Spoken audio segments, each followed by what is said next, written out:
All right, welcome back to another episode of the Cameo podcast. I got my next guest sitting next to me. But first, to get the ad roll out of the way, this episode is brought to you by hikingaddiction.ca.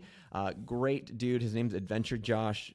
He got me and my wife out on the trail and part of this really great hiking group. He's since moved on to bigger and better projects, but he's still trying to make an awesome Kamloops trail map system here, and he needs your GPX files, and he'll even buy them off you or donate to a charity of your choice of up to $10 if you connect with him. So check out hikingaddiction.ca if you have some hiking trail maps to share.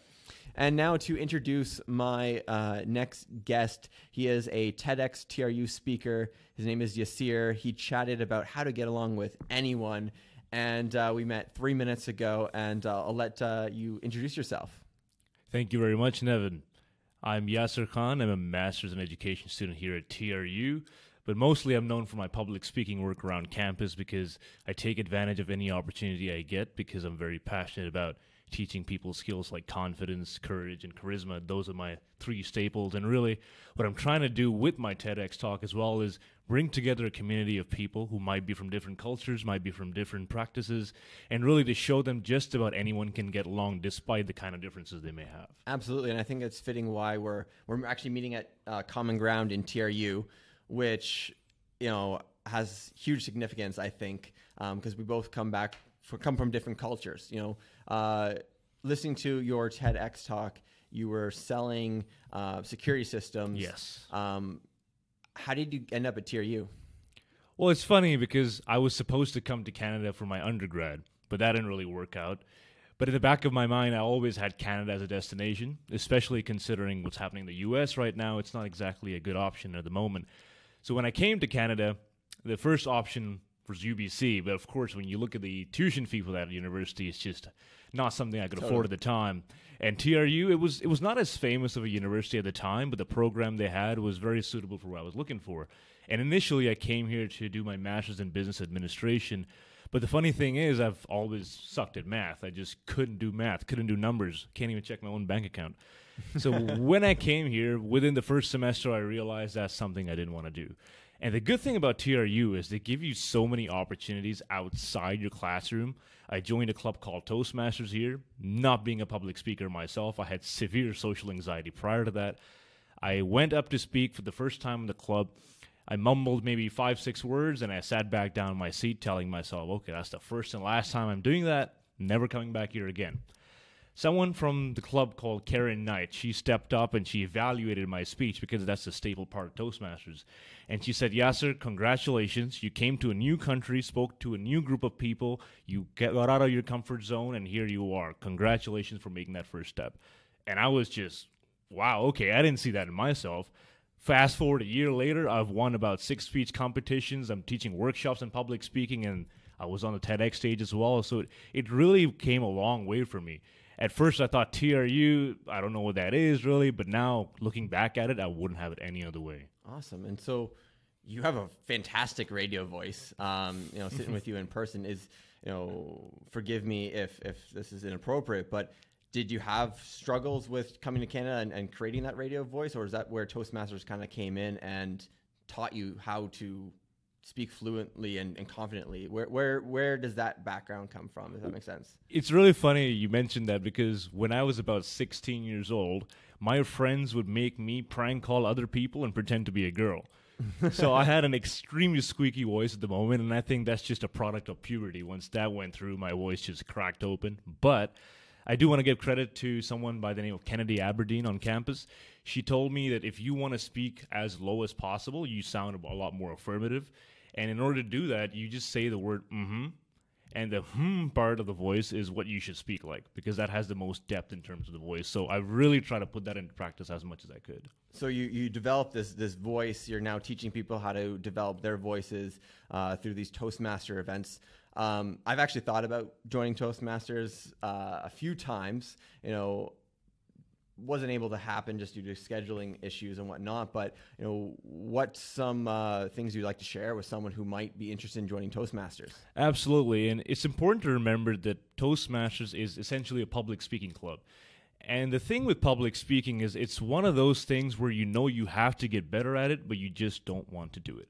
It's kind of like bungee jumping in that sense. You know, once you fall free, it's going to be an adrenaline rush, but really you just don't want to take that first step. And for me, it was the same thing. The only thing that pushed me into Toastmasters was the fact that I was in Canada. I knew absolutely no one. I Googled things to do in Kamloops, and the first thing I got was meetup.com Toastmasters. I was picturing people sitting in a circle holding wine glasses and making toasts. That was my picture of a Toastmasters club. But really, when I stepped in, it's such a positive environment. The whole purpose of the club is to make sure you get better as a speaker, you get better as a leader. I have a big history of social anxiety. I do not like people looking at me. I don't like making conversation, and meeting new people is the scariest thing in the world to me. If I can become comfortable in an environment like Toastmasters, just about anyone else can. And I think the average person undermines how important public speaking is. When you look at university students, just about everyone's going to have to make a presentation. Almost all of them. And if you gathered most of these students in one room and you asked how many of them were excited to share the message, I would guess maybe 10% of them would raise their hands. My whole goal with Toastmasters is to ensure that people have the voice, people have the skills to share the messages that they have.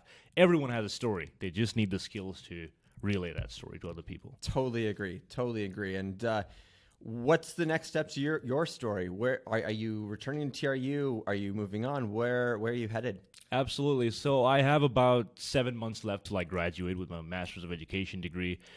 And like I mentioned, my whole history of social anxiety really pushed me into the career I'm going for, because I've started a new Instagram, a new YouTube, Yasir Khan Social Mastery. And the whole point is to teach social skills, courage, and confidence to people who think that it can be cultivated. Because these limited beliefs, I have them, and I know a lot of people have them as well. They've almost given up. They say, it's just who I am now. I can be confident. I can be like this guy. He's always been like that. I want to take out that belief from their system and instill a new belief that any new skill can be cultivated. I'm working with a lot of good people in the Toastmasters community, outside the Toastmasters community, to make that happen. I'm trying to brand myself at the same time. Being an international student, I have to be employed by a company in Canada, so I'm trying to work out the dynamics of finding a job while doing my own thing on the side as well. Totally. Much respect to that. That's some real hustle right there. And, I can totally relate of, being fully employed and having something on the side. Mm-hmm. And, the thing on the side starts to take over at some point. I warn you, but, it's definitely an exciting time. Yes, sir. Am I saying it correct? Yeah. Okay. Yes, awesome. sir. That's yes, easy. sir. Yeah. What are a couple things that you kind of want to share with someone, right? They're only hearing your voice. What, and I think that's kind of powerful because they can't actually see you. What's something that, you want to share that if they never met you in person or didn't see you down the street, like the guy who saw you on his lawn and told you to get lost, mm-hmm. What are you going to try and paint with your voice? What I'd like to paint is when a lot of people see me on these stages speaking, and even my Instagram, really, they think I'm some sort of higher entity. Like, I've always been born with this confidence and I can speak to people, get through to them. It's a gift I've had. And because they associate that label with me, anything that I have to say, they almost dismay because they think, oh, he's just had that. So I can't replicate what he's doing. And that's essentially what I'm trying to prove, that anyone can go from step A to step B if they put in the work. Now, I've worked with a lot of people who thought that they were terrible at public speaking, they weren't into networking events, and they've come such a long way. In fact, I worked with someone who had autism as well. Oh, wow. She went on to do 10 speeches in the Toastmasters Club. She's absolutely phenomenal, an inspiration for anyone trying to do Toastmasters.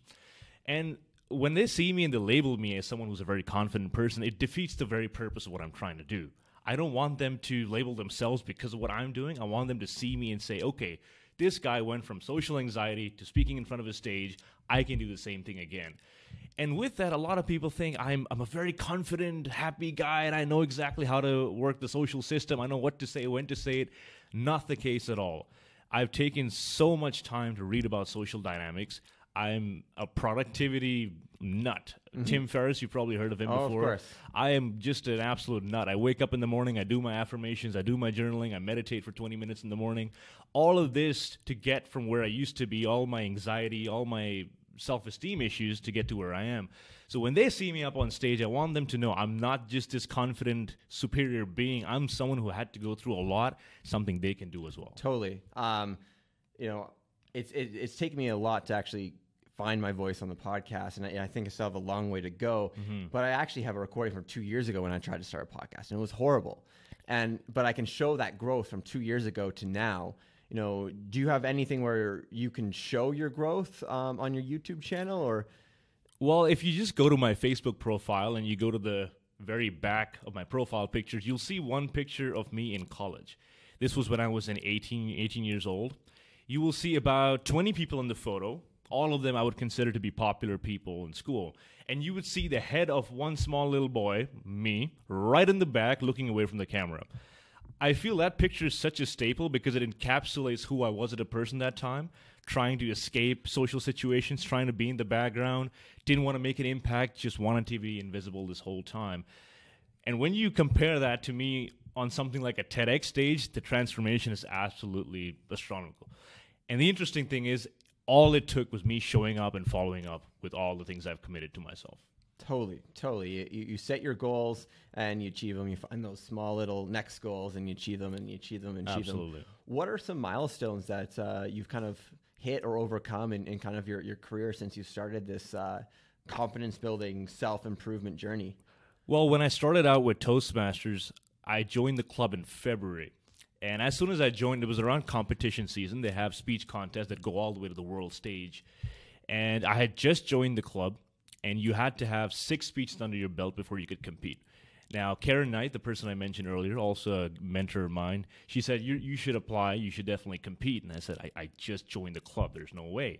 And I slacked off, university got the better of me. And the next thing you know, we have 2 days left of the competition.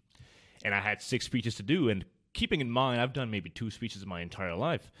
So Karen Knight, she came to my house, picked me up, took me to her house. From 10 p.m. to 1 in the morning, we sat in her library where I did 6 speeches back-to-back while eating all of her cookies. I did those speeches. I qualified for the contest. I won the club contest. I won the area contest. I won the division. I went to the district finals as well.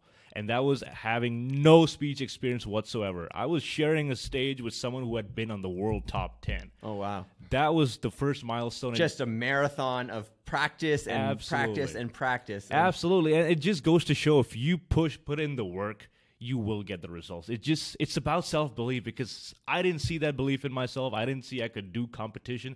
It takes someone else sometimes to push you to where we want to go. Totally. And you got to have that community support to move forward. And, what communities do you have here in town since you've come to Kamloops? What communities beyond Toastmasters would be people might find you in?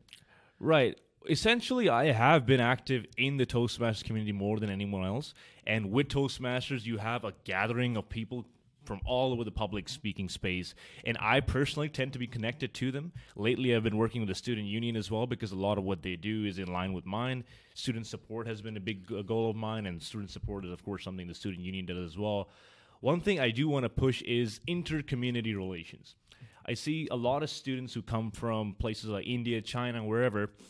And, of course, they're in a new environment. They're trying to make new friends, but it's difficult to get out of your comfort zone. And a lot of them will make their little brackets, make their little circles within their communities, right? So what I'm trying to make a push for is to get these communities to indulge with each other, to have a more diverse array of people on campus, right? So in terms of community, when I volunteer at the orientation, I make sure to meet everyone from every different country. I meet someone from Sweden, I take them to someone with Germany, and just have this whole squad of people who can get along with each other. And we've made tremendous friendships over the while. And really, it is the foundation, the center stone of making a community, networking. Totally. And that's what I try very hard to accomplish. Yeah, absolutely. Well, we're coming to the 14-minute mark. And, I want to thank you for agreeing to meet with me. I've spoken to, you're the second TEDx speaker that I've spoken to. I've spoken to Krishna of our Media Works earlier on the podcast. Yasir, what are 3 things that you just want to part with, and where can people find you? The 3 things happen to be my slogan as well: confidence, courage, and charisma. These are 3 things, if you think you don't have right now, you can cultivate. You're not stuck in place. Put in the work. Go from A to B. Show up every single time. I have a mentor by the name of Vic Lindell. He gave me one very solid piece of advice. He said, if you had an appointment with your doctor, would you show up? I said, yes. If you had an appointment with your lawyer, would you show up? I said, yes. If you had an appointment with yourself, would you show up? And then I couldn't answer. So make appointments with yourself, show up every single day, and you will see results come. You can find me on YouTube, you can find me on LinkedIn and Instagram, Yasir Khan, Social Mastery. Yeah, check out his YouTube. He's been interviewing people himself, Interview to Inspire. There's a few out there already, and I hope to see more of that because, you know, that's actually where I first came across you before the TEDx YouTube video as well. But thank you so much for agreeing to meet with me. Yeah, this was another episode of Cameo Podcast. If you're new to the podcast, please find me on iTunes, Google Play Music. I'm on Spotify, www.kameo.ca, or just look up Nevin Webster. I got it all linked up. Yeah, other than that, have a wonderful day till next episode, and peace out. Cheers.